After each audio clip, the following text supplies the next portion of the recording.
ಮಂಗಳೂರು ನಗರದ ಬೋಳಾರದ ಮುಳೆಹಿತ್ಲು ಬಳಿ ಸಾರ್ವಜನಿಕರಿಗೆ ನಿಷೇಧಿತ ಮಾದಕ ವಸ್ತುವಾದ ಎಂಡಿಎಂಎ ಮಾರಾಟ ಮಾಡಲು ಪ್ರಯತ್ನಿಸುತ್ತಿರುವ ಬಗ್ಗೆ ಪಾಂಡೇಶ್ವರ ಠಾಣೆಯ ಪೊಲೀಸ್ ಅಧಿಕಾರಿಗಳು ಮತ್ತು ಸಿಬ್ಬಂದಿ ಮಾಹಿತಿ ಸಂಗ್ರಹಿಸಿ ದಾಳಿ ಕಾರ್ಯಾಚರಣೆ ನಡೆಸಿ ಓರ್ವನನ್ನ ಬಂಧಿಸಿ 3.32 ಗ್ರಾಂ ಎಂಡಿಎಂಎ ಹಾಗೂ ಇತರ ಸ್ವತ್ತುಗಳನ್ನು ವಶಪಡಿಸಿಕೊಂಡಿದ್ದಾರೆ.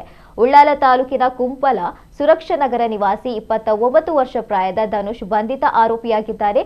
ಆರೋಪಿಯ ವಿರುದ್ಧ ಎನ್ಡಿಪಿಎಸ್ ಕಾಯ್ದೆಯಡಿ ಕೇಸು ದಾಖಲಿಸಿ ನ್ಯಾಯಾಲಯಕ್ಕೆ ಹಾಜರುಪಡಿಸಲಾಗಿದೆ.